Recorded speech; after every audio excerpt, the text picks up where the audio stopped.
In the quiet hours of the night, as the world slows and the mind begins to wander, let us travel back more than 7 centuries, to a time when empires rose not from marble palaces, but from tents pitched beneath endless skies. This is the beginning of the Ottoman story, not yet an empire, not yet a name that would echo across continents, but a fragile dream carried by a small Turkic tribe moving westward across the Anatolian frontier. As you listen, imagine the soft rhythm of hooves, the whisper of wind across grasslands, and the distant glow of campfires beneath the stars. The roots of the Ottoman Empire lie deep in the Central Asian steppes, where Turkic nomads lived lives shaped by movement, survival, and honor.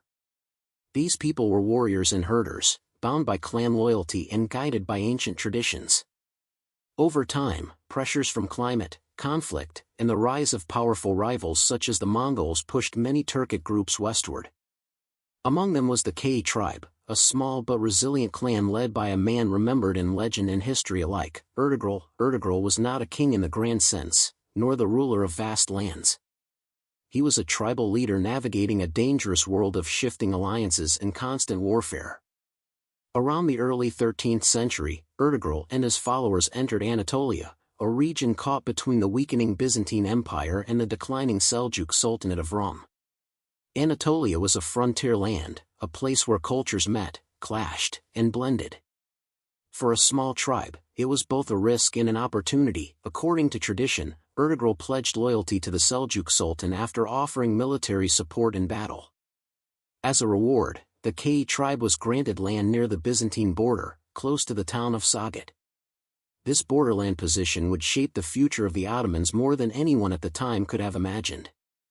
Living on the edge of two worlds, the tribe became accustomed to conflict, diplomacy, and adaptation. They learned to fight not only with swords, but with patience and strategy. When Ertugrul passed away around the year 1280, leadership fell to his son, Osman. It is from Osman that the Ottoman state takes its name. Osman was young, ambitious, and deeply aware of the opportunities that surrounded him. The Seljuk Sultanate was collapsing under internal strife and Mongol domination, leaving a power vacuum across Anatolia. Meanwhile, Byzantine authority in the region was weak, its fortresses underdefended and its provinces neglected. Osman saw what others could not yet fully grasp. He did not merely raid for loot, as many frontier warriors did. Instead, he envisioned permanence. He began capturing small Byzantine settlements, encouraging farmers, craftsmen, and scholars to live under his protection. Those who accepted his rule were often allowed to keep their land, faith, and customs, so long as they acknowledged his authority. This policy of tolerance helped Osman gain loyalty and stability in a volatile region. One of the most enduring legends associated with Osman is the Dream of Osman. According to Ottoman chroniclers, Osman once dreamed of a moon rising from the chest of a holy man and entering his own. From his body then grew a vast tree whose branches spread across the world, casting shade over mountains, rivers, and cities. Interpreted as a divine sign, the dream symbolized a future empire destined to rule over many lands and peoples. Whether myth or metaphor, the dream became a cornerstone of Ottoman identity. By the end of the 13th century, Osman had effectively declared independence from Seljuk authority, though the process was gradual rather than dramatic. There was no single coronation or proclamation. Instead, independence emerged through action, through conquest, administration, and the quiet acceptance of Osman's leadership by neighboring communities. Around 1299, a date later remembered as the foundation of the Ottoman state, Osman struck coins in his own name and ordered the Friday sermon to be read for him, a powerful symbol of sovereignty in the Islamic world. Life in the early Ottoman Beylik was simple but disciplined. Warriors known as Ghazis fought not only for land, but for prestige and spiritual reward. Yet this was not blind fanaticism. Pragmatism defined Osman's rule. Christians served in his administration, intermarriage was not uncommon, and alliances shifted according to necessity. This flexibility allowed the Ottomans to grow while many rival principalities remained divided by rigid ideology or internal disputes. As Osman aged, the foundations of a state had been laid. Small forts had become towns. Raiding bands had transformed into an organized military force. Most importantly, a sense of destiny had taken root among his followers. They no longer saw themselves as wanderers or mercenaries, but as builders of a lasting order. When Osman died around 1324, he left behind more than territory. He left behind an idea, strong enough to survive him. The torch passed to his son, Orhan, who would take the modest Beylik and turn it into a true state with cities, institutions, and a standing army. But that is a story for another night. For now, as your breathing slows and your thoughts drift, rest with the image of a small frontier tribe standing at the edge of history, unaware that their journey had only just begun. As the night deepens and the world grows quieter, the story of the Ottomans continues, moving gently from legend into structure, from vision into permanence. With the passing of Osman, the founder whose dreams still lingered in the hearts of his people, leadership fell to his son Orhan. Unlike his father, who had lived on the frontier with sword in hand, Orhan would rule as a builder. Under his guidance, the Ottomans began to transform from a warrior band into an organized and enduring state. When Orhan assumed leadership around 1324, the Ottoman lands were still modest in size, scattered across the northwestern edge of Anatolia. Yet they were positioned strategically, pressed against the weakening Byzantine Empire. Byzantine towns suffered from neglect, internal rivalry, and dwindling defenses. Orhan understood that conquest alone was not enough. To survive and grow, the Ottomans needed cities, administration, and legitimacy. One of Orhan's first major achievements was the capture of Bursa in 1326. Unlike earlier frontier raids, the siege of Bursa was patient and calculated. Rather than destroying the city, Orhan surrounded it, cutting supply lines and waiting. When the city finally surrendered, it was spared devastation. Bursa became the first true capital of the Ottoman state, a center of governance, trade, and culture. Its mosques, markets, and bathhouses reflected a new phase of Ottoman life, urban, stable, and prosperous. With Bursa secured, Orhan turned his attention to institutions. He introduced administrative practices inspired by Seljuk and Islamic traditions, appointing judges to oversee justice and tax officials to manage revenue. Laws were enforced not only through force, but through order and predictability. This sense of fairness attracted merchants and craftsmen, many of whom migrated voluntarily into Ottoman lands, strengthening the economy. Perhaps Orhan's most significant contribution was the creation of a standing army. Until this time, Ottoman forces consisted mainly of tribal warriors who fought when called upon. Orhan established a more disciplined force, including the early foundations of what would later become the Janissaries. Soldiers were paid regularly and trained systematically, creating loyalty not to individual commanders, but to the state itself. This innovation would give the Ottomans a decisive advantage over rivals who still relied on feudal levies. Orhan also understood the power of diplomacy. He married into the Byzantine imperial family, taking Theodora, the daughter of Emperor John VI Cantacuzene, as his wife. This marriage was not merely symbolic.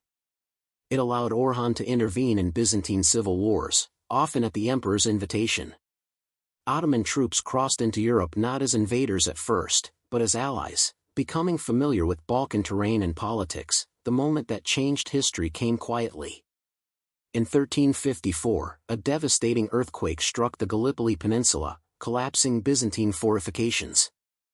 Orhan's son, Suleiman Pasha, moved swiftly to occupy the abandoned strongholds. This marked the first permanent Ottoman foothold in Europe. There were no grand proclamations, no dramatic battles. Yet this single event opened the door to centuries of Ottoman presence in the Balkans. Life within Ottoman lands during Orhan's reign reflected balance rather than domination. Christian communities were largely left to govern their own religious affairs. Churches remained open, priests continued their duties, and local customs were respected. In return, loyalty and taxes were expected. This system reduced rebellion and encouraged coexistence, allowing the Ottomans to rule diverse populations with minimal resistance. Architecture became another expression of permanence. Orhan commissioned mosques, schools, and charitable complexes known as kullis. These structures served not only religious purposes, but social ones, feeding the poor, educating children, and caring for travelers. Stone replaced wood, and cities replaced camps. the Ottoman presence was no longer temporary. As the years passed, Orhan watched the state he inherited grow beyond anything his father could have imagined. Roads connected cities, trade flowed through markets, and scholars gathered in newly founded institutions. Yet Orhan remained cautious. He avoided reckless expansion, preferring consolidation and preparation. He understood that the strength of a state lay not in speed, but in stability. Orhan died in 1362, leaving behind a realm that stretched across both Anatolia and Europe.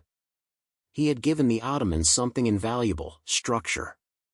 With cities, laws, an army, and a foothold in the Balkans, the Ottomans were no longer simply rising. They were established. The mantle of leadership passed to Murad I, a ruler who would take this carefully built state and push it into a new era of expansion and confrontation. But that, like all great journeys, unfolds one step at a time. For now, rest with the image of a city at dawn, Bursa's domes glowing softly, symbol of a state that had learned how to endure. As night settles deeper and thoughts begin to drift, the Ottoman story moves into a more intense and decisive chapter. With the passing of Orhan, the state he carefully built now rested in the hands of his son, Murad I. Where Orhan had been a builder and organizer, Murad would become an expander. Under his rule, the Ottomans would cross fully into Europe, transforming from a regional power into a force that reshaped the Balkans forever. Murad I ascended to leadership in 1362, inheriting a realm that already stretched across 2 continents. Yet this dual presence was fragile. The Ottoman foothold in Europe was still new, surrounded by rival Christian principalities, suspicious allies, and restless populations. Murad understood that survival required not only military strength, but permanence. The Ottomans could no longer be visitors in Europe, they had to become residents. One of Murad's earliest decisions reflected this vision.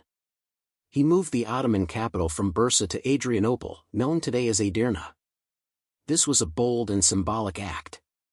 By ruling from a European city, Murad signaled that the Balkans were no longer a frontier, but the heart of future Ottoman expansion. Adrianople became a political and military hub, from which campaigns radiated outward like slow, steady waves. Murad continued refining the Ottoman military system, expanding upon the foundations laid by his father. The Janissary Corps emerged as a distinct and powerful force, infantry soldiers trained from a young age, loyal only to the Sultan. Recruited through the Devshirme system, Christian boys were taken from their families, converted to Islam, educated, and trained for state service. Though harsh by modern standards, this system produced administrators and soldiers deeply bound to the empire, strengthening central authority. As Ottoman armies advanced deeper into the Balkans, they faced a fragmented political landscape.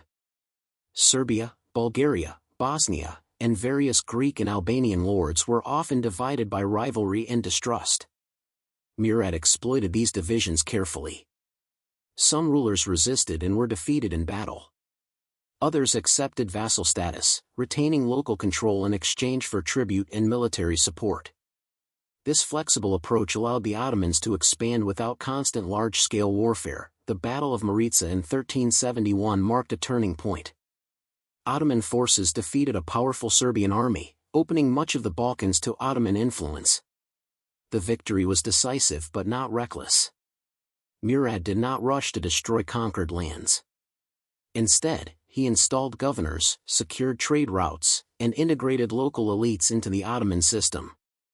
Stability, once again, proved more valuable than speed. Daily life under Ottoman rule in the Balkans changed gradually. Peasants often found Ottoman taxation more predictable than that of former feudal lords. Religious communities continued to worship freely, governed by their own leaders. Markets expanded, roads improved, and towns grew around garrisons and administrative centers. For many, Ottoman rule arrived not as sudden oppression, but as a slow rearrangement of authority, yet resistance remained. By the late 14th century, a coalition of Balkan rulers sought to halt Ottoman expansion. This growing tension led to one of the most remembered and mythologized confrontations in Ottoman and Balkan history, the Battle of Kosovo in 1389. On the wide plains of Kosovo, armies gathered under banners heavy with destiny and fear. The battle itself was brutal and chaotic. Accounts differ, shaped by legend, nationalism, and memory. What is certain is that the Ottomans emerged victorious, though at great cost. During or after the fighting, Murad I was killed, according to tradition, assassinated by a Serbian noble who reached him on the battlefield. Murad became the first and only Ottoman sultan to die in combat. Despite the sultan's death, the Ottoman command structure held firm. Murad's son, Bayezid, moved swiftly to secure leadership, ensuring continuity at a moment when collapse was possible. The Battle of Kosovo broke organized Balkan resistance and confirmed Ottoman dominance in the region for generations to come. Murad I's reign reshaped the Ottoman state. He had turned a well-organized principality into an expanding empire, firmly rooted in Europe. Through military reform, strategic governance, and calculated tolerance, Murad laid the groundwork for centuries of Ottoman presence in the Balkans. As you rest with this chapter, imagine the quiet after a great battle, the plains empty once more, the wind moving through grass beneath a moonlit sky. History presses forward, shaped by choices made in moments of uncertainty. With Murad's passing, a new era begins, faster and more forceful than ever before. As the night grows still and the rhythm of history slows into a steady breath, the Ottoman journey moves into a chapter of speed, ambition, and sudden upheaval. With the death of Murad I on the fields of Kosovo, leadership passed swiftly to his son, Bayezid I, known to history as Yildirim, the Thunderbolt. Bayezid ruled with an energy unlike any sultan before him. His reign would push the Ottoman state to the height of its early power, and then plunge it into its greatest crisis. Bayezid assumed the throne in 1389 under urgent and dangerous circumstances. The battlefield was still unsettled, and rival princes stood ready to challenge Ottoman authority. Acting decisively, Bayezid secured his rule without delay, ensuring continuity at a moment when hesitation could have shattered everything Murad had built. From the very beginning, Bayezid ruled as a man in motion. Unlike his father, who balanced expansion with caution, Bayezid believed in speed. Campaigns followed one another in rapid succession. Across the Balkans, Serbian and Bulgarian territories were absorbed or reduced to vassalage. Local rulers were allowed to remain in power under Ottoman oversight, paying tribute and providing troops. This system extended Ottoman reach without exhausting its resources, allowing Bayezid to command loyalty through authority rather than constant occupation. In Anatolia, Bayezid turned his attention eastward. The region remained divided among Turkish beyliks, many of which had once been independent rivals of the Ottomans. Through a combination of military force and political pressure, Bayezid brought these principalities under Ottoman control.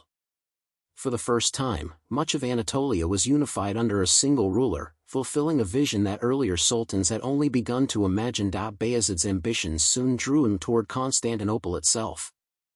The ancient Byzantine capital, once the heart of an empire, now stood isolated and weakened. Bayezid imposed a blockade, tightening pressure around the city and constructing fortresses to control movement along the Bosporus. Though Constantinople did not fall in his lifetime, its fate seemed increasingly inevitable. In Europe, Bayezid faced growing resistance. Alarmed by Ottoman expansion, a coalition of Christian powers launched a crusade aimed at halting the Ottomans. The confrontation came in 1396 at the Battle of Nicopolis. Confident and well-prepared, Bayezid's forces met the Crusaders along the Danube. The battle ended in a decisive Ottoman victory, stunning Europe and confirming Bayezid's reputation as an unstoppable force. Yet even as Bayezid's power reached its peak, a greater storm gathered in the east. Timur, known in the west as Tamerlane, was forging his own vast empire across Central Asia and Persia. Timur's ambitions collided with Bayezid's expansion into Anatolia. Diplomatic exchanges failed, pride hardened positions, and conflict became inevitable. The two empires met in 1402 at the Battle of Ankara. What followed was a catastrophe for the Ottomans. Timur's forces, experienced and numerically strong, exploited divisions within Bayezid's army. Former Anatolian beyliks, recently absorbed by Bayezid, defected in the midst of battle. The Ottoman lines collapsed, and Bayezid himself was captured. The capture of a reigning sultan was unprecedented. Bayezid died in captivity the following year, his empire suddenly without a clear center. The rapid expansion that had defined his reign now revealed its weakness. Without a single strong ruler, the Ottoman state fractured. What followed was a period known as the Ottoman Interregnum, a decade of civil war among Bayezid's sons.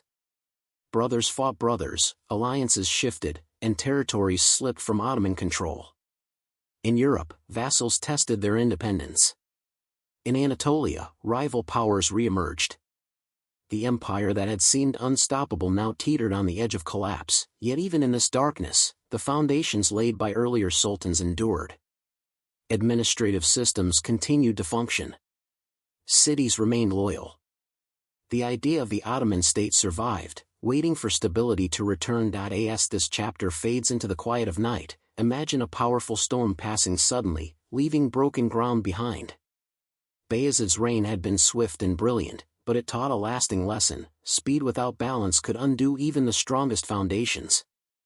From the chaos of the interregnum, a renewed empire would eventually rise, but only after enduring its most painful test. As the echoes of battle fade and the night grows deeper, the Ottoman story enters one of its quietest yet most uncertain chapters.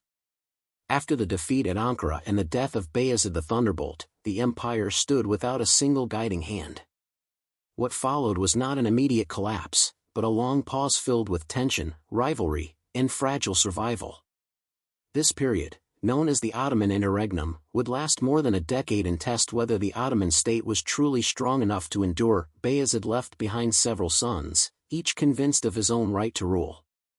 With no clear succession law firmly established, the empire fractured along family lines. Suleiman, Isa, Musa, and Mehmed each claimed authority over different regions. What had once been a unified realm now resembled a divided landscape, stitched together loosely by memory rather than command. In Europe, Suleiman Chalebi established himself in Adrianople, controlling much of the Balkan territories. He presented himself as the legitimate sultan, seeking support from Byzantine and Balkan rulers who hoped to weaken Ottoman power by backing a pliable prince. In Anatolia, Isa Chalebi claimed authority over Bursa and the western provinces, while Mehmed Chalebi held territory further east, governing from Amasya. Musa, the most unpredictable of the brothers, moved between alliances, waiting for his moment. The empire did not dissolve overnight because its institutions continued to function. Tax collectors gathered revenue, judges settled disputes, and soldiers defended cities. Local administrators often remained loyal not to a particular prince, but to the idea of the Ottoman state itself. This quiet continuity prevented total disintegration, even as brothers marched against one another. The Byzantine Empire, sensing opportunity, maneuvered carefully during this chaos. Constantinople supported different Ottoman princes at different times, offering ships, troops, or recognition in exchange for security. Though weakened, Byzantium survived these years largely because the Ottomans were too divided to finish what Bayezid had begun. The first major confrontation of the interregnum came between Isa and Mehmed in Anatolia. Mehmed emerged victorious, consolidating control over much of the region. Calm, patient, and politically aware, Mehmed differed sharply from his father. He avoided reckless battles, choosing negotiation when possible and force only when necessary. Meanwhile, in Europe, Musa rose against his brother Suleiman. Their struggle devastated parts of the Balkans, as shifting alliances pulled local rulers into Ottoman family conflict. Musa eventually defeated and killed Suleiman, briefly claiming control over the European territories.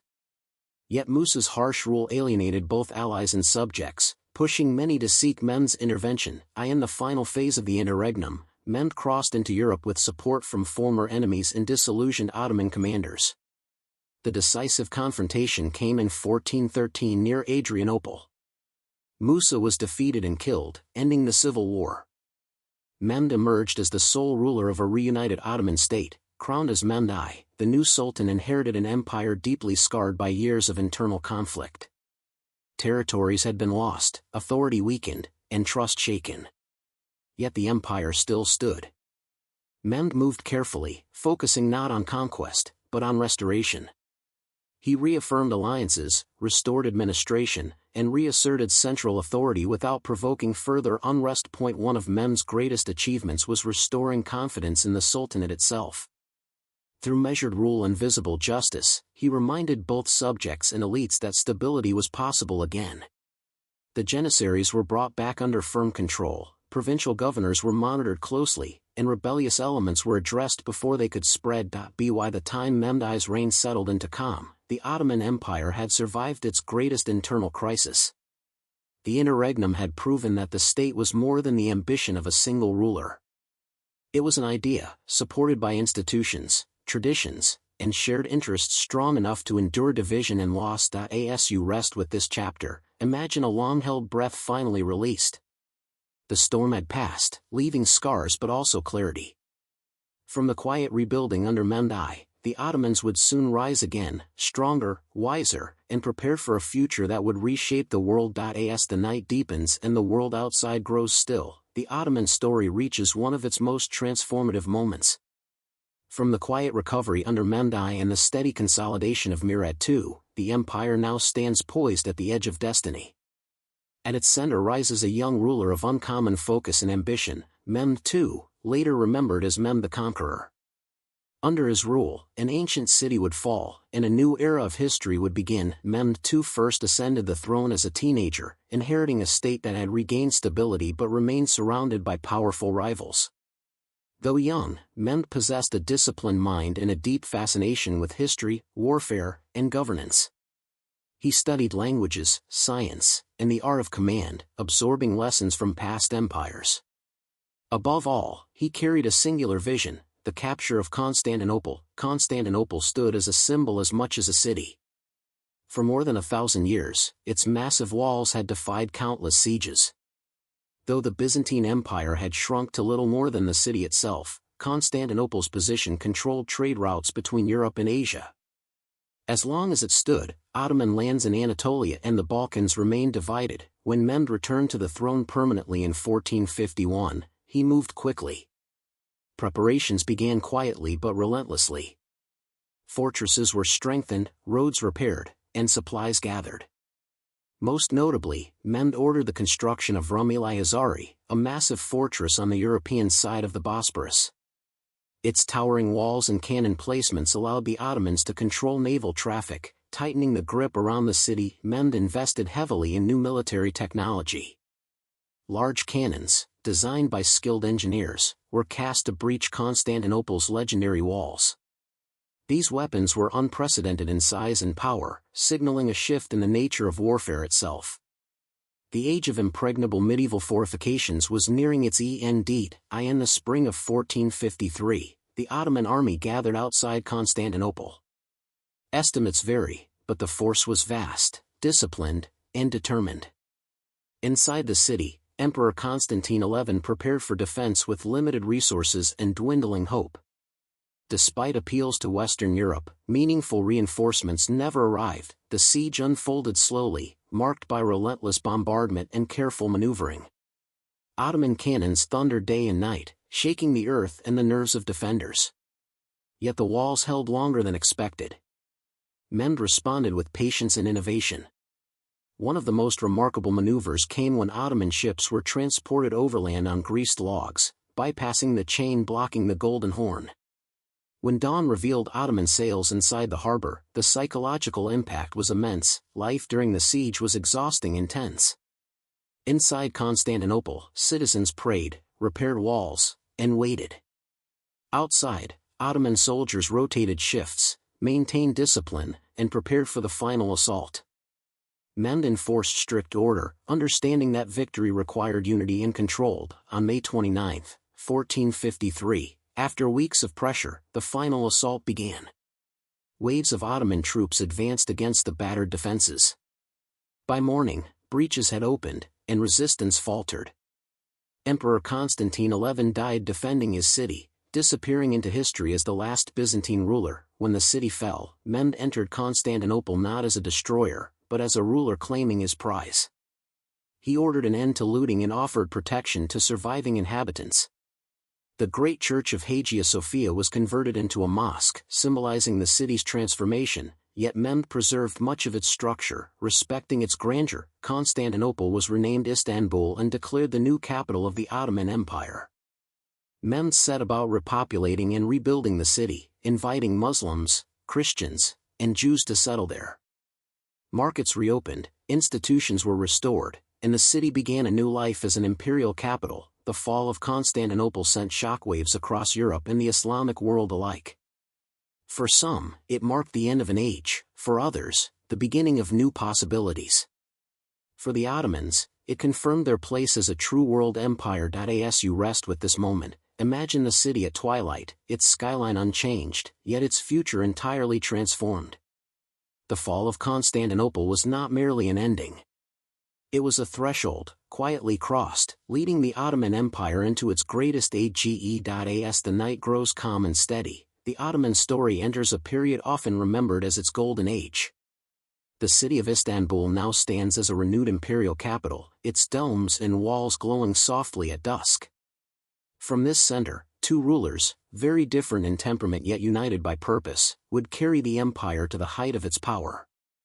First came Sulayman, swift and severe, and after him, his son Sulayman, whose reign would balance strength with law, conquest with culture. Sulayman ascended the throne in 1512 during a time of internal tension and external threat. Determined and uncompromising, Sulayman moved quickly to secure authority, ending rival claims with decisive force. His rule was brief, but its impact was immense. Sulayman believed that the empire's future lay not only in Europe, but also in the Islamic heartlands to the east and south. The most significant challenge Sulayman faced came from the Safavid Empire of Persia. The Safavids promoted a rival religious authority and threatened Ottoman stability in eastern Anatolia. In 1514, Sulayman led his army against them, meeting Shah Ismail at the Battle of Calderon.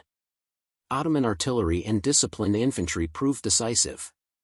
The victory secured eastern borders and confirmed the Ottomans as a dominant Sunni power. Sulayman then turned south toward the Mamluk Sultanate, which controlled Syria, Egypt, and the holy cities of Mecca and Medina.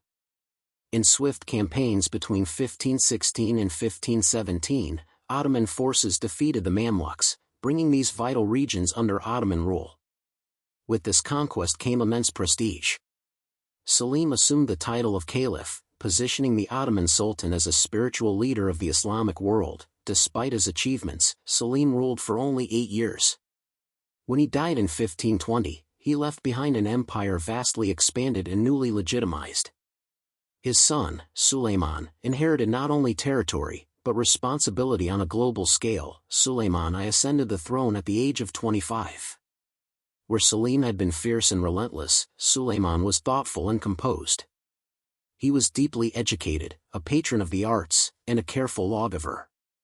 Under his rule, the Ottoman Empire reached a balance rarely achieved in history, military dominance paired with cultural refinement. Sulayman's early reign was marked by successful campaigns in Europe. In 1521, Ottoman forces captured Belgrade, opening the path into Central Europe. 5 years later, at the Battle of Mohacs, the Hungarian army was decisively defeated, reshaping the political map of the region. Ottoman influence now extended to the gates of Vienna, making the empire a central actor in European affairs. Atc. The Ottomans rose to prominence under skilled admirals such as Hayreddin Barbarossa.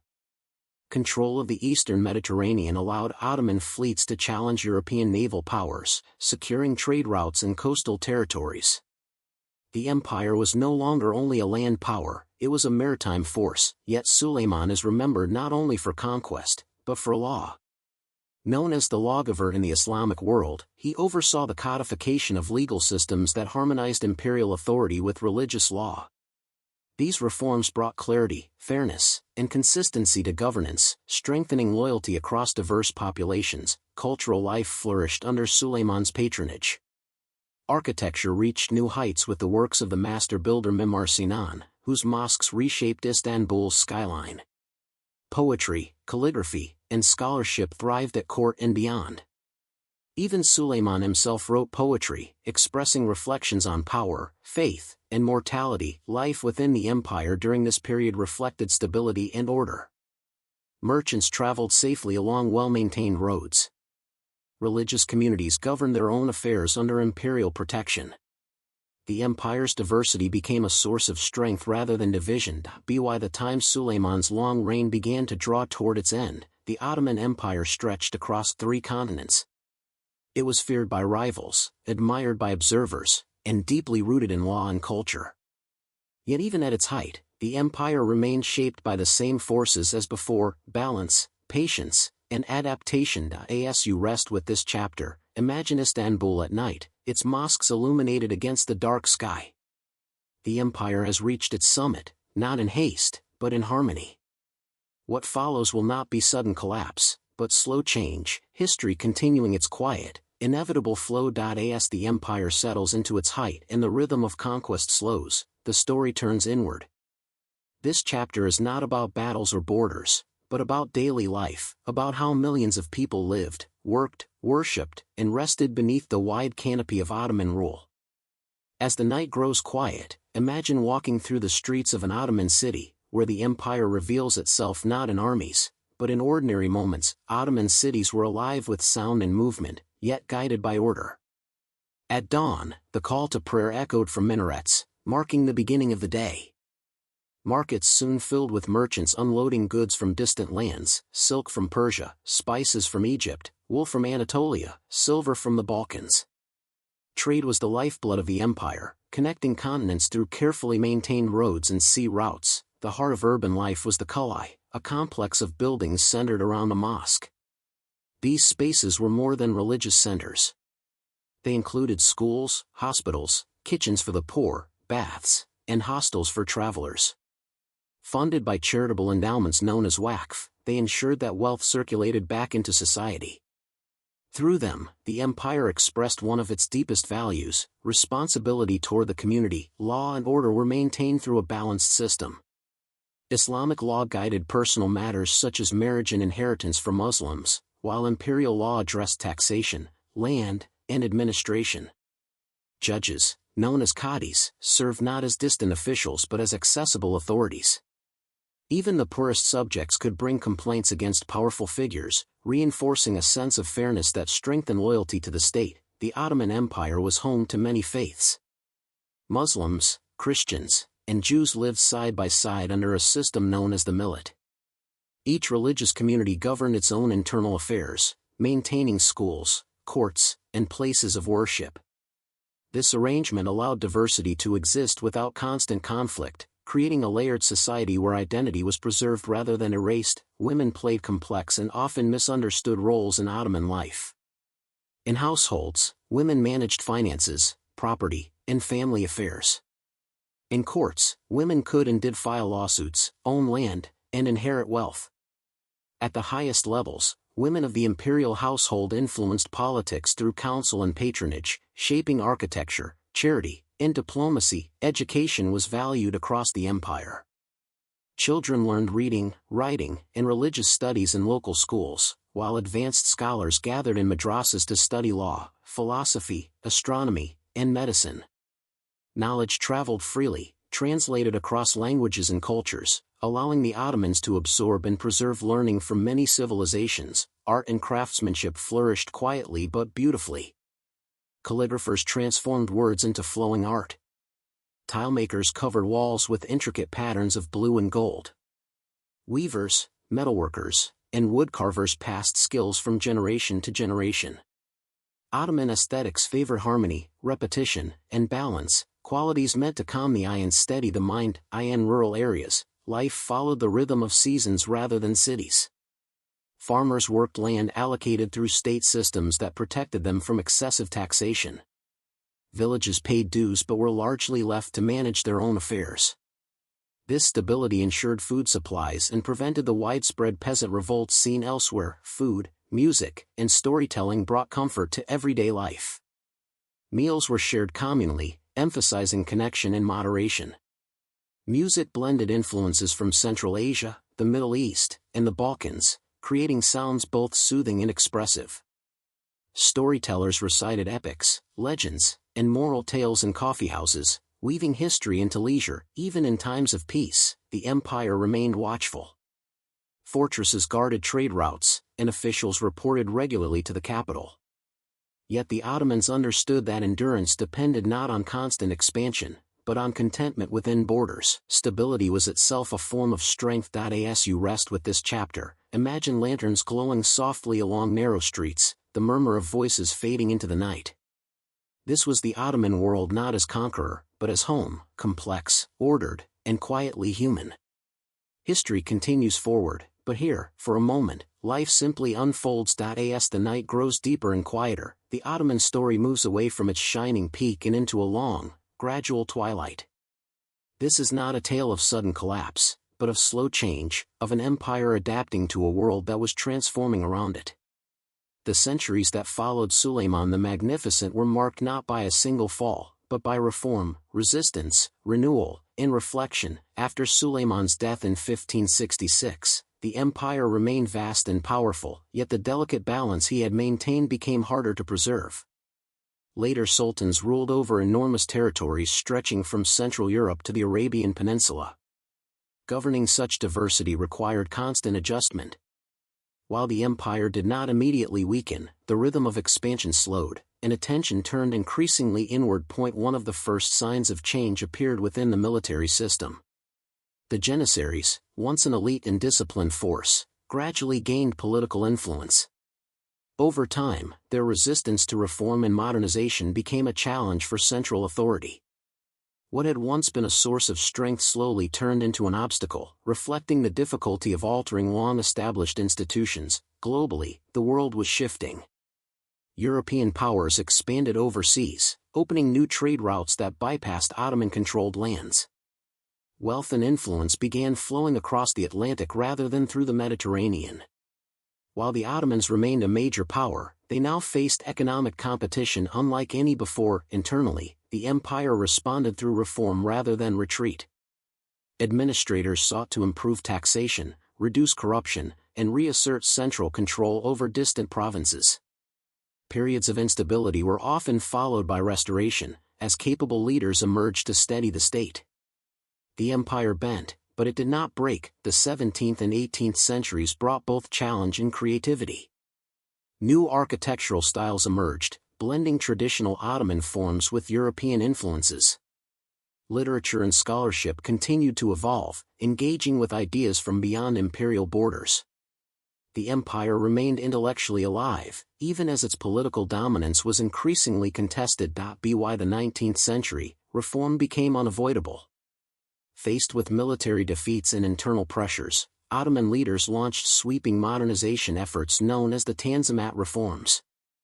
These initiatives aimed to reorganize the army, modernize administration, and redefine the relationship between the state and its subjects. Equality before the law, new educational institutions, and modern legal codes reflected an empire striving to adapt to modernity. Railways were built, telegraph lines stretched across provinces, and new schools taught science alongside tradition. Istanbul transformed into a city where old and new coexisted, minarets rising beside European-style buildings, ancient customs meeting modern ideas, yet reform brought tension. As identities shifted, nationalist movements emerged among various communities seeking independence or autonomy. The empire, once bound together by loyalty and structure, now faced questions of belonging in a changing world. Despite these challenges, the Ottoman state endured far longer than many expected. Diplomacy, reform, and adaptability prolonged its existence into the modern age. It became known as the sick man of Europe, yet even in illness, it remained resilient. As you rest with this chapter, imagine an old palace at dusk, weathered, still standing, filled with memories. The empire was no longer at its height, but it was not yet finished. History moved slowly now, carried forward by reform and reflection, preparing for a final chapter still to come. As the final hours of night approach and silence settles gently around you, the Ottoman story reaches its closing chapter. After more than 6 centuries, the empire that once stretched across continents now moves toward its end, not in a single dramatic fall, but through a series of quiet, irreversible steps. This is the story of how an empire concluded its long journey, and how its legacy continued far beyond its final day. By the early 20th century, the Ottoman Empire stood at a crossroads. Though reformed and modernized in many ways, it faced pressures it could no longer fully contain. Nationalist movements grew stronger within its borders, inspired by new ideas of self-rule and identity. At the same time, European powers competed for influence over Ottoman lands, seeing strategic value where the empire saw survival. The outbreak of the First World War in 1914 drew the Ottomans into a global conflict unlike any they had faced before. Seeking security and recovery, Ottoman leaders aligned with the Central Powers. The war stretched the empire's remaining resources to their limits. Across Anatolia, the Arab provinces, and the Balkans, battles disrupted daily life and weakened already strained institutions. Despite hardship, the empire resisted with determination. Ottoman soldiers fought across multiple fronts, from the cold mountains of the Caucasus to the deserts of Arabia. One of the most significant moments came during the Gallipoli campaign, where Ottoman forces successfully defended the Dardanelles against Allied invasion. This victory briefly renewed confidence, reminding the world that the empire still possessed strength and resolve, yet the broader tide of war could not be reversed. As the conflict dragged on, Ottoman territories fell one by one. Supply shortages, political unrest, and exhaustion spread throughout the population. In 1918, the war ended in defeat for the Central Powers, and the Ottomans signed an armistice that effectively ended imperial authority. In the years that followed, the empire existed largely in name alone. Allied forces occupied Istanbul, and plans were drawn to divide Ottoman lands among foreign powers. For many, it seemed that centuries of history were being quietly erased. In Anatolia, however, a new movement began to take shape. Led by Mustafa Kemal, later known as Ataturk, resistance formed against occupation and partition. This struggle was not for the empire's restoration, but for a new political identity. Through conflict and negotiation, the foundations of a modern republic were laid. In 1922, the Ottoman Sultanate was formally abolished. The last sultan, Mehmed VI, departed quietly into exile. There were no great ceremonies, no final battles within the capital. The empire ended as it had often lived, through administration and decree rather than spectacle. The following year, the Republic of Turkey was proclaimed, marking a clear break from imperial rule. Yet the Ottoman legacy did not vanish. It lived on in architecture, language, law, cuisine, and memory. Mosques, bridges, schools, and streets continued to shape daily life. Traditions carried forward, even as the political system changed. Beyond Turkey, the Ottoman imprint remained across Southeast Europe, the Middle East, and North Africa. Borders, institutions, and cultural patterns reflected centuries of shared history. The empire's influence could still be felt in music, food, and social customs, long after its formal end. Rest with this final chapter. Imagine the quiet closing of a long book. The Ottoman Empire was neither entirely triumphant nor entirely tragic. It was human, capable of greatness, resilience, and adaptation. Its story reminds us that empires do not disappear completely. They fade, transform, and live on through the people and cultures they once held together. The journey now comes to rest. History grows still, and the night remains calm.